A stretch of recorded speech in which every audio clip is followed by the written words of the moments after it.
into another hot topic, baby. We are talking about mental health. Mental health.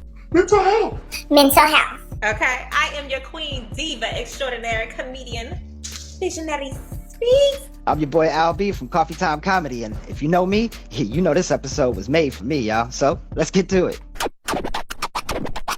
All right, begin. Do you know where you're going to?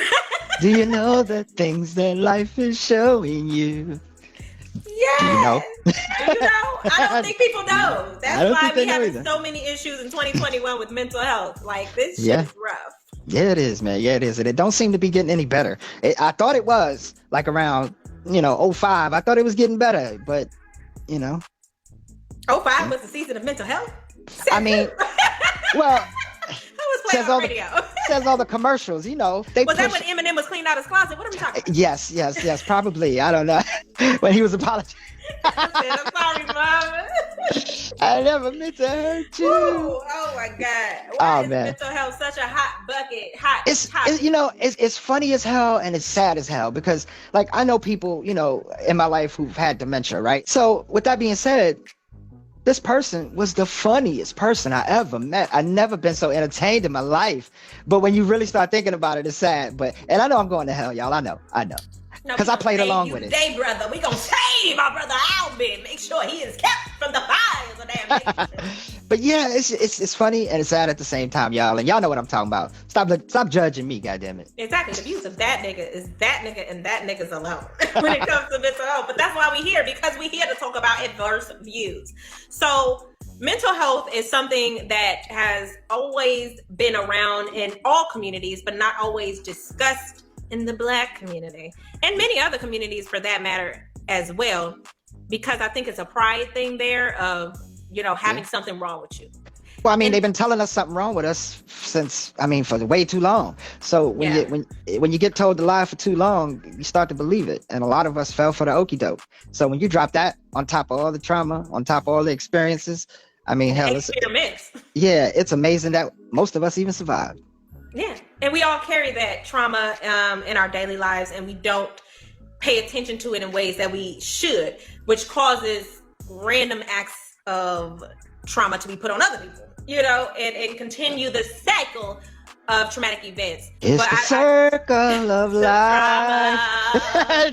Hey, it's a circle of trauma, honey, and we carry it all. And I think just the idea that if you have anything going on with you mentally, that something is wrong with you is the original lie. Like that is the lie that we tell each other and ourselves, because we all deal with shit. Oh yeah. We all got our shit and different smells of it. Okay? Oh yeah. Even my happy-go-lucky smiley ass. Y'all see me smiling all the time, but your boy be going through some shit just like everybody else. He's a normal person, people. Okay? Yeah. The pedestal, bring it down. Bring it down. What I see in older people and parents and stuff like that, they talk about it as if it's beyond them.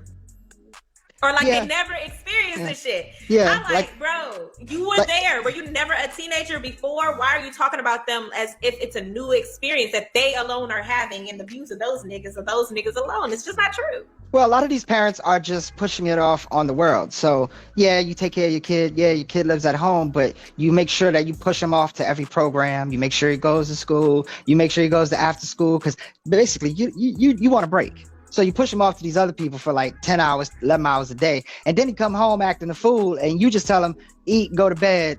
And that's not how I raised you.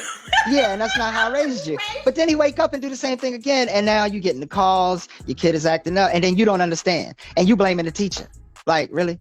You blaming the teacher? TV or the video games or the music or the comedians. Yeah, and a lot of it has to do with, family structure, broken homes, minimum wage. All these things tie into the beginnings. The circle of drama. Oh, well. That's the stuff that we don't talk about. Is of course not. We got enough shit wrong with us. Why would we admit to other things? Because we need to. And that's the only way, is for people to actually share their experiences and stop acting like you're holier than thou. Okay? Oh yeah. All these people, all these parents treat their kids as if they should make a different decision without knowing the basis to your choices and your decisions. Yeah. And you usually find out your parents was a little off from some other situation, and you're Ooh, like, yeah. you don't think you look at how other people's parents react to things, and you're like, Yeah. I got a friend named Joey. He got 3 kids. One day he went to the McDonald's drive-thru. Now, Joey don't like his stuff to touch, right? I feel you, Joey. Yeah. So the damn ketchup, I guess they put it on sloppy. It was falling out the wrapper, and it got up on his fries and shit. Tragic. It was tragic because my man almost went to jail that day, and his kids was just like, "What's wrong with him? Look fucking crazy. Look fucking crazy." The littlest thing make you realize. Your ketchup touched your fries. You gonna put ketchup on it anyway? Have you ever been watching a show and you see the tangle of lies happen on this show? I've been watching a show called Manifest. I have to check it out on Netflix. I already saw it. I already saw it. No spoilers. Wait, no season 2 came out already? Yes, nigga, it's on Netflix. At the beginning, they were not telling the truth to each other. Yeah. And they were trying to protect each other from the truth. But if they would have just said it from the beginning, it would have caused a lot less anger and misinterpreted situations. If everybody would have been like, I'm experiencing this, I'm experiencing that. And it's like, why don't we take that in our real lives? Like, I'm a truthful person to a fault. You know, when I was younger, I tried to lie and hide things from my parents that they end up finding out about anyway, which made it a lot worse. And it just, after a while, and it took me being in a relationship to just be like, the lie part is just so much work. Yeah. Most people want to be the person they made. They don't want to be the person that they were made to be. And that's fucked up too. I'm That's just a telling mental you. health thing. No, I get I'm it. just telling you. That's And why this is what we're these are talking these about. niggas. Yeah, this is the group of people I'm talking about when I say these things. You know what I mean? It's a battle because sometimes, no matter how old or how young, they just have no idea who they really are because there's so much going on. And, you know, when it comes to people with split personalities, bipolar disorder, schizophrenia, you know, I know about that all too well. You know, I do a lot of research on a lot of things because, you know, that's just who I am. But I tell you, all this stems from broken homes and broken communities. I think that was the turning point in the mental health area for our community. It definitely has a role. I don't think that it's that in its own self a monolith of mental health. Some people are born with it, regardless of because they were born with it from parents who went through exactly what you know what I mean? So it's a passed down trait, but they don't have to experience things themselves to necessarily have mental health issues. And it's not to say that you can't be released from some of the mental trauma that you come into as a child. You don't have to carry that everywhere you go, and you don't have to die with it. Yeah. I kind of disagree. I kind of disagree with that. I don't think it's something you can fix. I think it's something you learn to cope with in a better way. You know, that's conceived to be normal by the people around you or whatnot. Because a lot of times, you know, people with mental illness are some of the best. I mean, Robin Williams. Let me start there. Let me just start there. Robin Williams, game changer, crazy as fuck. You understand? Well, he had mental health issues. You know? Yeah. You know, am I not allowed to use the word crazy? The views of this nigga alone with the word crazy. Am I not allowed to use that word? Okay. I remember when he lost his mind. Oh shit. No, you are a person who's trying to live your life and to navigate this world the best way you can in a way that will be advantageous to you. Yes, kids, the word of the day is advantageous, but advantageous. So. Don't tell me to spell that shit because it'll say abracadabra.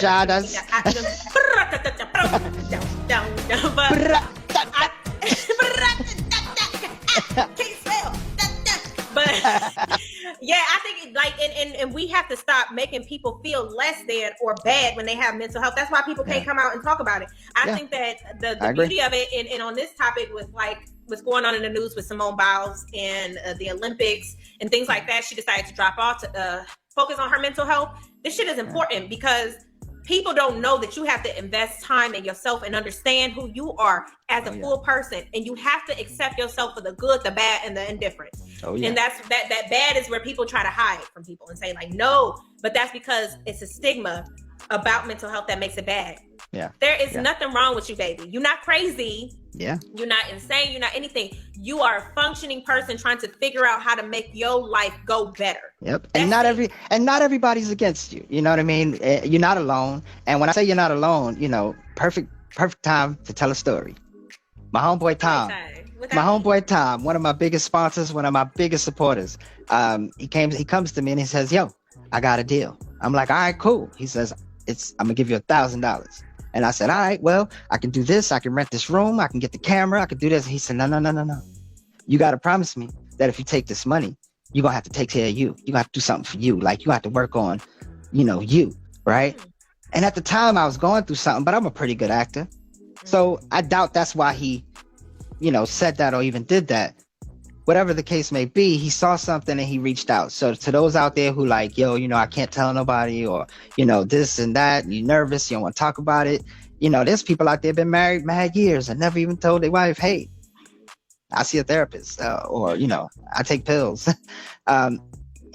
There's people out there that will help you. There's people out there that will support you and have your back. So don't ever think you're alone. There's hotlines that you can call, and we're going to put some up on the screen right now, just in case you need that. Absolutely. It's nothing wrong with speaking your truth. And the more you understand about yourself and the more you're honest about what you have going on is the closer you are to addressing and getting a fuller perspective of who you are as a person. And that's what mental health is, the heart of your child within you. And you have to love you fully in order to be a functioning member of society. That's why I love what Simone did. She said, all of this doesn't matter. And do you know how much money is involved in that position that she was in? So for her to just, my point is, you can see clearly that she was concerned about her mental health and that she cares about her health first. She understands that being rich ain't all about dollars. Now, if you rich mentally, baby, you got it all figured out. Same thing happened with Dave Chappelle. He left all that money on the table to take care of his mental health and go off to Africa and live his life and take his moment in time. And he came back and not missed a beat. You see what I'm saying? Like, he experienced the hardship, but he knew that his mind was more important. How do we address those things without having to go to the route of substance usage or anything like that? And that's another problem in the community, is that counseling isn't always across the board acceptable for addressing mental health. Not only that, Medicaid only goes but so far, even though even though as old as it is, it still only goes but so far. It does. It'll get you a certain amount of sessions and that's about it. That's it. So I think that there's definitely things on both sides. The access to mental health resources, which we will drop right there. Access to mental health resources, free mental health resources in your community, because there also are many organizations that offer free mental health counseling, but you have to know where to look. You have to know where to go, and a lot of people don't know how to get to the point where they find those things available to them. People, if you know somebody who knows somebody who needs somebody and you don't know nothing, use your phones, Google. It works for me, it should work for you. Exactly. Y'all should just remember that Albie did not have internet for most of his life. I did not. A kindling in the 1940s. Listen, to get Channel 3, I had to stand on the roof with a kite. You know what I'm saying? And just wait for the electricity. Is it working? Is it on yet? No, but real talk, I will tell you this. We did have an antenna coming up, right? And it was a big antenna stretched far above the house, and you would have to get on the roof or at the base to turn it to get a good signal. Now, let's say it's raining or something. Now, you up there on top of the house. Your dumb ass on the roof. Yeah, and then you got... This takes 3 people. One to watch the TV, one to stand outside to hear the person watching the TV, because that person is going to yell at you when to stop. So you just keep turning real slow. You up on the roof hoping that you don't get hit by electricity until somebody... right there. Health issues. When he got shocked by lightning for doing that dumb shit on the roof. That's where it started. Hey, that's how back in the days, that's how we got good reception. And that's how he got Showtime, and that's where I watch Real Sex. So make sure you all tune into next week, another episode of The Views of These with your girl, comedian visionary Steve Darling, and Al B from New York. You know what it is, y'all. And we'll see you next time, man. Peace. Yes. The last time I was really into TV, it went off at midnight, and all you heard till the morning was boop. That's it. Views of that nigga's Asian. That nigga's age alone. All right. Because my TV stayed on all night, honey. No, do the math of when once the TV upon a time ago. Y'all do the math and we can find out how old Albie is. When was the last time the TV was cut off permanently and they started to play the national anthem before they cut that bitch off? Yes, y'all look up when the last time that happened. Remember that Albie was a kid during that time. You ain't shit. I just want you to do the math.